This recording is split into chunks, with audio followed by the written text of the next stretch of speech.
I'm going to take you way back to Frank Thomas's rookie year. I'm with Frank in Old Comiskey Park. And I said, what do you want? Why am I here? And he's only one of two guys, of all the guys I coached. He looked me dead in the eye and he goes, Hall of Fame. And I was like, damn. I didn't know anybody just come out and just tell me that. Hall of Fame. And it was just Frank and I. It was 2 p.m. No one was there. No one in the dugout. And I said, Hall of Fame. That's going to cost you. He goes, oh, well, how much is your fee? I said, no, you'd be paying me front pocket money. How much money are you going to make? My fee's chump change. It's going to cost sacrifice if you want to be in the Hall of Fame. That's a long time. 20 years, reaching a high standard, a minimum requirement for a solid performance. It's going to cost you. You're going to miss your daughter's birthday. I don't have any kids. I said, man, 20 years, you may have 18 kids like Sean Kemp. You might. That's a long time. You're going to miss your anniversary. He said, man, I don't even have a girlfriend. I said, Frank, you may have 2 wives by the time the Hall comes. You got to pay. But you're more than a baseball player. Don't ever forget that. Don't put all your happy eggs in one basket. It's a bad investment. I've been down that road before. Hall of Fame. Have you been there? Have you been to Cooperstown? He said, yeah, I was there in an all-star game. I said, well, shut your eyes. Unhinge your jaw. Just get relaxed. And I want you to go there. You know, in the back field where you probably had your showcase game, that's where they do the induction to the Hall. And so Frank Thomas, on that day, shut his eyes, mentally put on a ketone suit, pretty pricey, but Frank's making big boy money. And then he walked out onto the podium, pulled out his speech, and Frank Thomas gave the Hall induction speech that day, the opening, 20 years before it happened. He gave it. And while he's giving that induction in his mind, he's a rookie. I shut my eyes and went into the front row to listen to it. And then I designed, with his help, obviously, a life blueprint. For 50 years, I've designed life blueprints, and I have a program that I'm so blessed to have discovered. I didn't create it. I didn't found it. I discovered it in a research project at Ohio State on how to maximize super learning. That's how it all got started for me 50 years ago. But the blueprint is the key to your being successful. And then reverse engineering. We don't go A to B. Here's A, here's B. Everybody's been trained to do that. The best in the world don't do that. They don't go A to B. They go straight to B. Frank Thomas became a Hall of Famer that day. He knew that everybody that came to the game, no one goes to the bathroom when I get up to bat. That's a mindset. No one goes and gets a beer or a hot dog when Frank's up. He knew that somebody in that audience had never seen a game. He knew there would be a father and a son at that game. And the first time they've ever seen it. Greatness, it's been thrown around a lot. ESPN, oh, you're great, great move, great play last night. What is greatness, Frank? Greatness is hitting a high standard, a minimum requirement for a solid performance over a long body of work. That's greatness. Are you great? Do you have a life blueprint? A life blueprint, not a business plan, not a mission statement, an entire life blueprint. The average person has 2,000 or 3,000 thoughts every single day. 80% of those thoughts are in the future and the past, very little in the moment. The best in the world have flipped that. They spend 80% of their time locked in the moment, looking people in the eye long enough to discern eye color.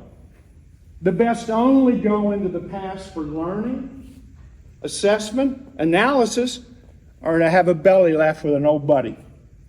The best on this planet, the Olympic gold medalist, the number one golfer in the world, Luke Donald, who I coached from 187 to number one in the world. They only go into the future for planning, strategy, and tactics. Otherwise, they're here. They're present. Frank Thomas, when he finishes a game, Alex Rodriguez the same. I coached him 14 years, talked to A-Rod every day. Every day. Not one day did I miss in 14 years. During the season, the off season. You're more than a baseball player. You're more than a trader. You're so much more than that.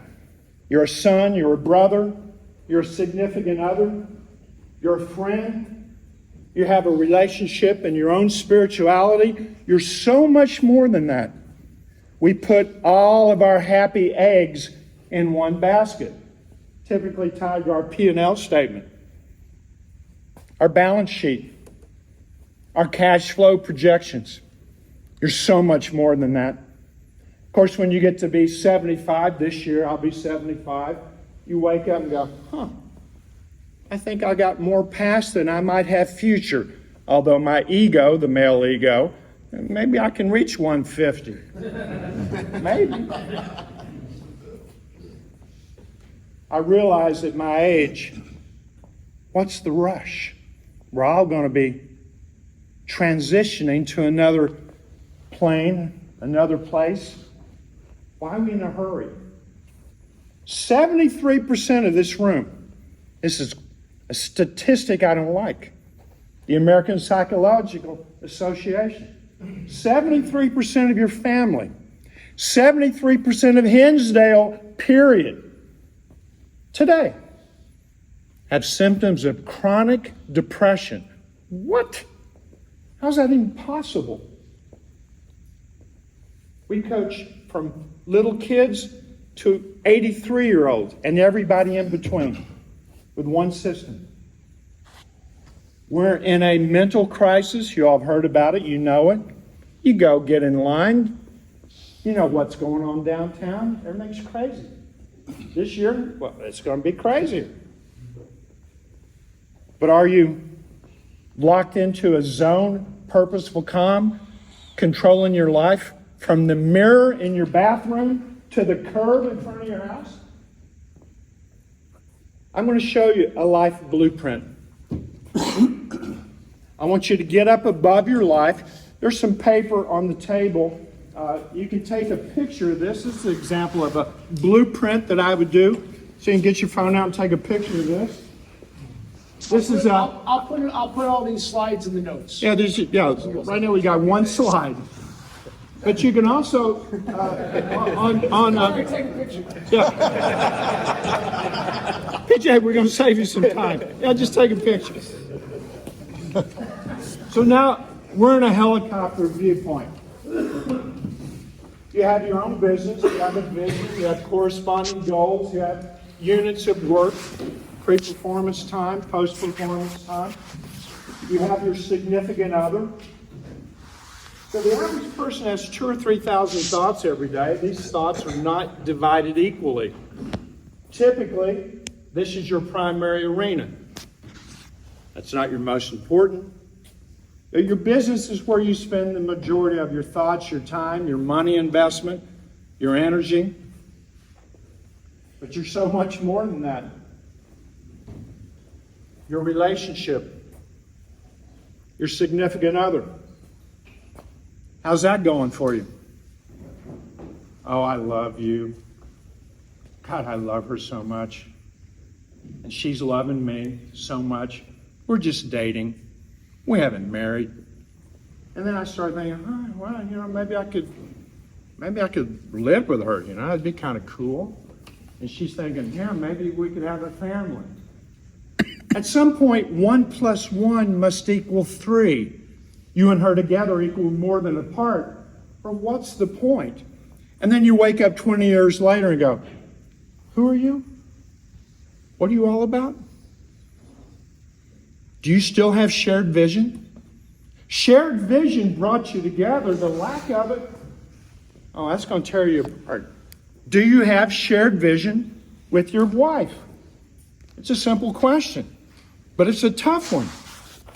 Now, let me give you a tip. We have hundreds of cognitive behavioral tools. Yes, we design a blueprint. We have a program to help manifest it.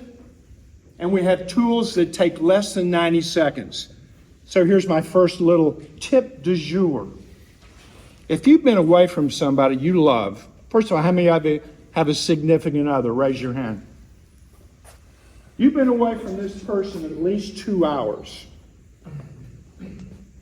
The first 90 seconds that you see them has more impact on your relationship than spending hours and hours with them later. Put your phone down, turn it off in the driveway. Lock your business down, close it mentally. You're going to give your significant other 90 seconds. And if you got a teenager, it works also. They're only going to give you 90 seconds anyway. You ain't going to get more than that. So when you walk into the house, after you've been away 2 hours, look them in the eye long enough to discern eye color. You're going to be shocked when she says, "What's wrong with you? Why are you looking at me like that? Are you Sarah? What's up?" Look her in the eye. There's a technique inside this 90 seconds called mirroring. Mirror, mirror on the wall. If she's sad, you go, "Baby, you okay?" Go down to the basement where her sadness is so you can bring her up to a rooftop. And if she's excited, "What's going on?" Mirror whatever she is. But give her all the attention. And if you have small kids, hold up, let me hug mommy. Your kids run to you. And if you got little ones, they definitely run. Hold them up. Hold on, let me hug mommy. Why? You're training your kids how they need to treat their significant other 30 years from now. And how they need to be treated. And you're also training them, respect mom. This works both ways. 90 seconds. Go home and do that. You'll be surprised. But do it every day. Relationships. Does 1 + 1 equal 3? You and her together equal more than apart. Now let's talk about parenting. We can do better. When I say we, I'm talking about America. We can do better. Parenting has dropped significantly. Why? Hey, they're too busy. They're too programmed. I see it every day. Parenting. What's the point? Your children are only as good as what they think when you're not there. Your children are only as good as what they think when you're not there. Our goal for parenting is to turn your children into world-class decision makers. How do we do that? Say no more. Tell them risk and reward. What's the risk? What's the reward? My daughter was Hinsdale South, sophomore, years ago. She has a smartphone. I said, "This is a smartphone. When you turn it into a dumb phone, you ain't got no phone." Do you understand that, Colby? It's a smartphone. When you turn it into a dumb phone, you ain't got no phone. Well, what's a dumb phone? When you're talking on a past 11, it's a dumb phone. Now you got no phone. Do you understand risk and reward? You understand it? You sure you understand it? I understand it. "Dad, I can't believe I'm the only sophomore that doesn't have a phone." I said, "Well, you turned it into a dumb phone, and you got no phone." Of course, Mom wants to give it back to her, and I go, "Oh, hell no, I ain't doing it." No. You're going to be a world-class decision maker. I know that there will be a line of cocaine in front of my kid at some point in her life. What are you going to do? If you look around to see what everybody else is doing, I failed as a parent. You look around, you're in trouble. What should you do? Take your friend with you. But if he won't go, you got to get up and go. Turn your kid into a world-class decision maker. How many of you have a little kid? Under little kids?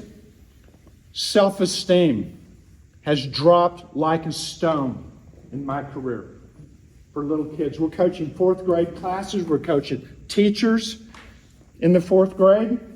It's one of my fun things to do. I love it. Are you the best parent that you can be? How do you increase their self-esteem?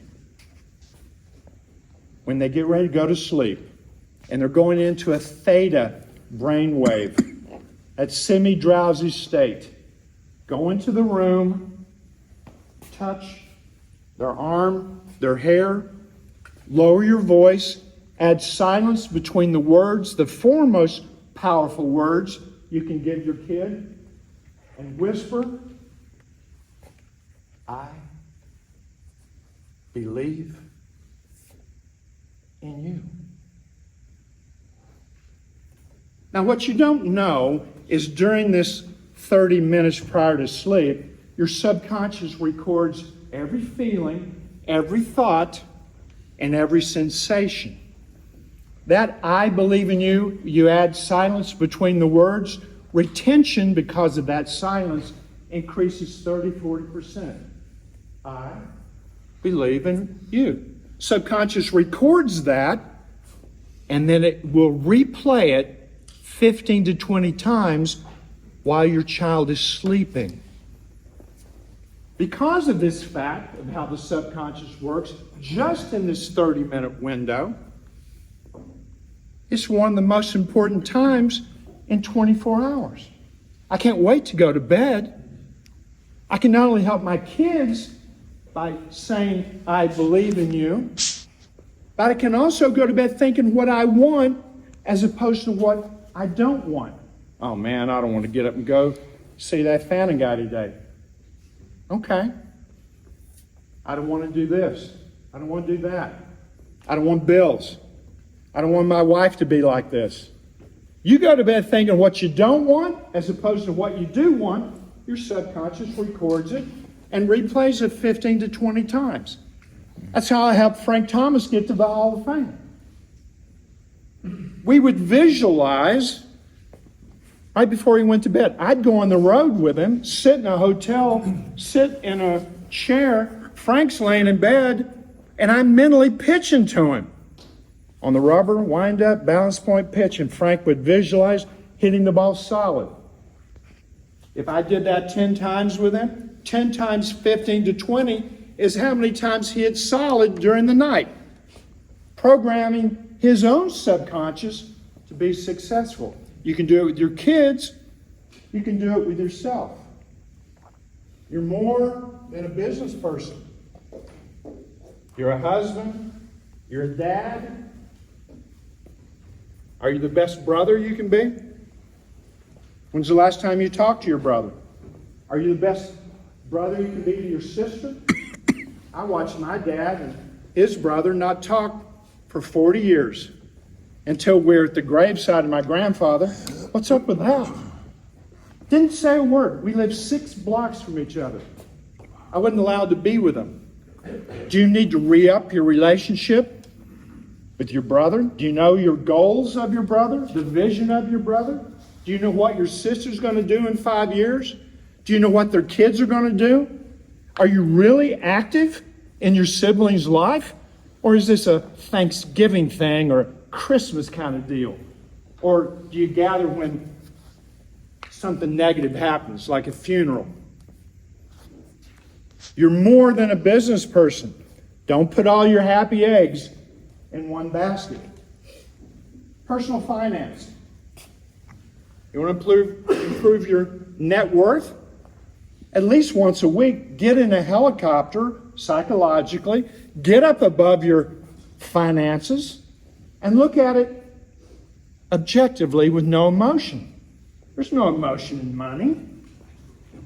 That's how we keep score. And then B to A, the net worth you want.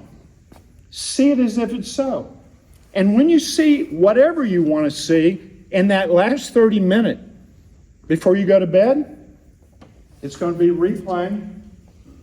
After 7 to 10 days of going to bed thinking something positive and waking up the same, it freaks out your subconscious. Your subconscious is so powerful. It's the overlord of 10 body systems. It controls everything we do. It came fully programmed through DNA, but you can reprogram it by what you think when you go to bed at night. Think only what you want. And in terms of money, it's a chess game. But get up above it on a macro level and play that game. And then you have to think, how many people on my team? 10. I got 10 people that direct report to me. Am I a manager? No, you don't manage people. You manage and influence thoughts. Your P&L statement. You want to change the numbers on your P&L statement? Go through every line item and see what thoughts run through the line item. You want to change your numbers? Change the thoughts in every line item. As a leader, you're manager and influencer of thought. Not a manager, an influencer, a positive influencer. And now let's come back to self. Self. Wellness. PJ. Wellness. Spirituality. Your mentality. Whether you're a positive thinker, a solution-oriented thinker, or a person that just blows with the wind, wherever the wind blows.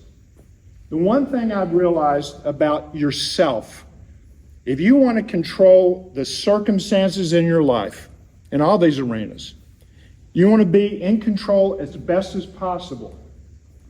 And any consequence that's going to happen, any situation that occurs, or any condition that changes, control your breathing. Right now, this group is breathing at about 15 to 17 breaths a minute. When you get ticked off, frustrated, impatient, start to get angry, well, those thoughts increase. The breathing increases.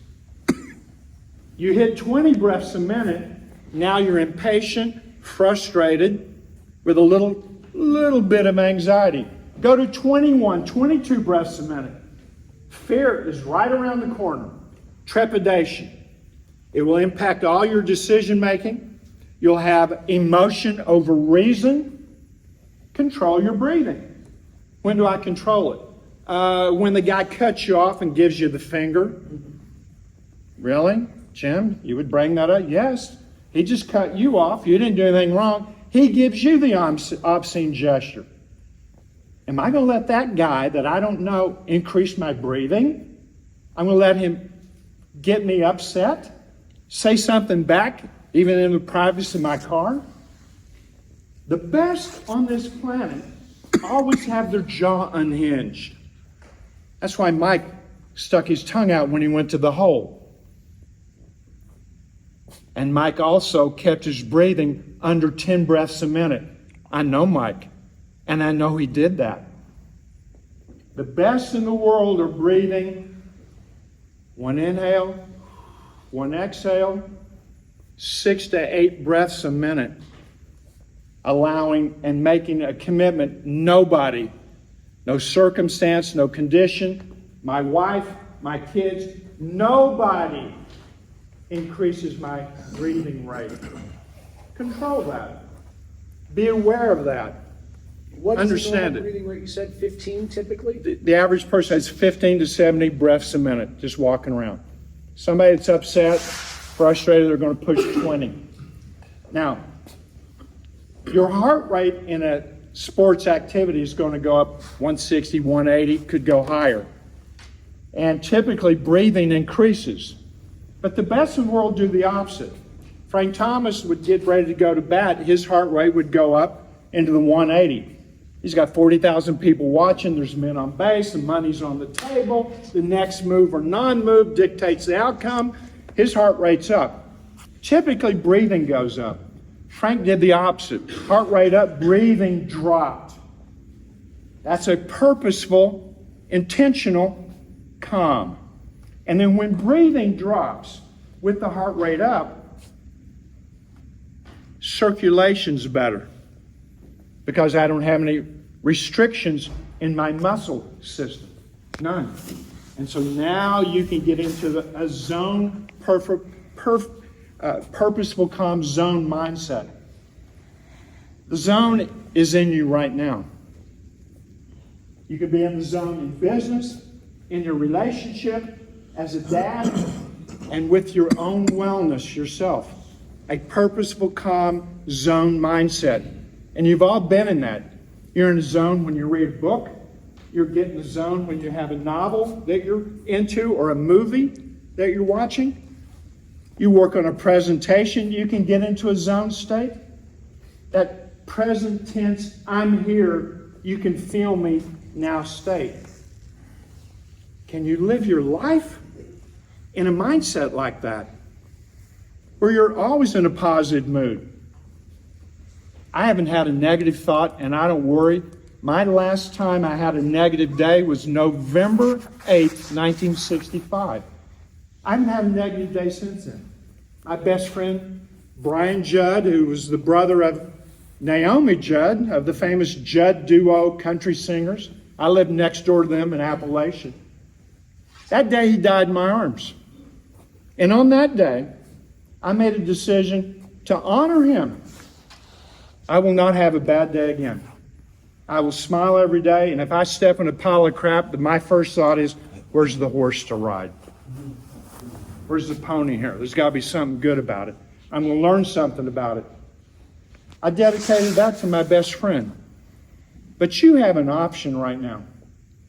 You control your thoughts, but you got to think about what you think about. Everybody sit up straight for me right now. I want you to share this tool with your kids. This is called the light switch. It's the first tool I showed Frank Thomas on that day in the spring, April, rookie year. I want you to think of something negative. I'm sorry to have you do that. I'm not that kind of guy, but think of something negative. Everybody shut your eyes. Like a light switch, I want you to put your head down. Hold the negative thought. Keep your eyes closed the entire exercise. Now raise your head with a negative thought up toward the ceiling. Put your head back down. Put your head now down. Put your head back up like a light switch. Keep the negative thought. Put your head down again. And now raise your head back up the last time. And now look forward at me. 75% of the people that did this little exercise in 50 years, over 1 million people, millions have done this exercise, report the following. When your head went up, the negative thought went away, and you had to reconstruct it to get it back to make it more clear in your mind. But when you dropped your head, and negative thought was robust, concise, very prominent in your mind. If you experienced that, raise your hand. Mom was right, wasn't she? Keep your chin up, baby. Keep your chin up. How many of you play golf? For 12 years, I've coached the Illinois team. I'm the mental coach for Mike Small. I coach Mike. I coach everybody in his team. 12 years. We've won the Big Ten 11 of the last 12 years. So here's my 5-second rule for golf. You're only as great as the 5 seconds after every shot. Not before, after every shot. Most of us, because we've had lessons, we judge our shot. Oh man, that was thin. That was fat. That sucked. Whatever you say to yourself. The 5-second rule is you hit your shot, you duck hook it, it's on the fringe, almost OB, raise your chin immediately. Once you raise your chin after the follow-through, the odds on going back into the past drop. Now you can thread one shot into the next, and you can make a zone run. You're only as great as the 5 seconds after every swing. Of course, Frank Thomas had the same. A-Rod had the same. When Alex Rodriguez signed that $252 million contract, I never saw so much crap he was given. It was unbelievable. Payroid, payrod. It was crazy. $252 million. He would strike out and raise his head up so he didn't replay the strikeout, but when he struck out, everybody knew how much he made per at bat. He'd raise his head up and people would boo him because he's arrogant and cocky, which wasn't true at all. Not at all. Put your chin up after every swing in golf, and you'll be more prone to stay out of the past and elongate the zone. You are a business person. You're a dad. You're a husband. You got your own wellness. You're a brother. You're a son. How many of you are coaching your parents right now? Yeah. Never thought that would happen in your lifetime. It's crazy, isn't it? How many of you have parents still living? Go interview them. Make a list of questions with your siblings. Interview them. I found out some crazy stuff when I interviewed my mom and my dad. So, Mom, have you had any loves before? Yeah, I was married before. What? You were married? What? What? Spooky.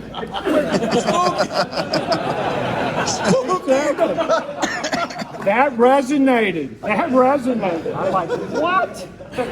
She goes, yeah, I married Mike White. And he went off to war and never came back. I went, oh my gosh, Mom, why didn't you tell me? She goes, oh, baby, I just put that in a little closet and I locked it and all good. And I love you and I love your dad and everything's good. Interview your mom and dad. When an old person passes away, a library burnt to the ground. Any regrets, Mom, in your life? Anything you wanted to do? Was there a novel, Mom, that you wanted to write? I went back into her life. And when I got this document, I was blown away. I didn't know my mom. I didn't know her. I didn't know how she felt when she would. I didn't know that her best friend was Colonel Sanders. For real. I didn't know that. When I met the Colonel here in Chicago, I came here, I had a little kids program, and I was at Salt Creek. I actually brought the Italian Davis Cup to Salt Creek in 1978. And I went on a talk show, and there's Colonel Sanders in the green room. He goes, well, two hillbillies. What's wrong with this program? I said, I don't know. But I knew him and then he goes, how's your mom? And I thought, I think you're a little more serious about my mom than I realized. So maybe I don't know. Maybe I should be part of the chicken franchise. I don't know. I'm just saying. I'm from Kentucky. So right now, here's what I want you to do. I want you to get up above your life. My clients, we go up above our life once a week. Get in a helicopter. Let's get up. Let's peruse it. And let's see what thoughts need to be adjusted and changed. You're more than a business person. I hope this little quick overview of a blueprint helps you. We have it on our app. We also have mental analytics. We're the only company that has mental analytiks. We did this for GE Healthcare, 3 divisions of that company. And we found that this division needed optimism, this one needed relaxation, and this one had no discipline. We have that analytics. We do that in surveys, and you can find the mindset not only of your family, but of your company in real time. You don't manage people, you influence thoughts. I'm honored to be here. Why? Thank you. But I just want to tell you why. I'm honored to be here because you care about more than making money. You care more being here than your business. And I love that. And I applaud you for putting this together. I didn't expect this many people to show up at 6 a.m. with Guns N' Roses in the background, and a Jerry Springer clip that reminded me of my cousins. Very near and dear to me. Thank you very much. But anyway, thank you, and PJ, good luck to you. Thank you.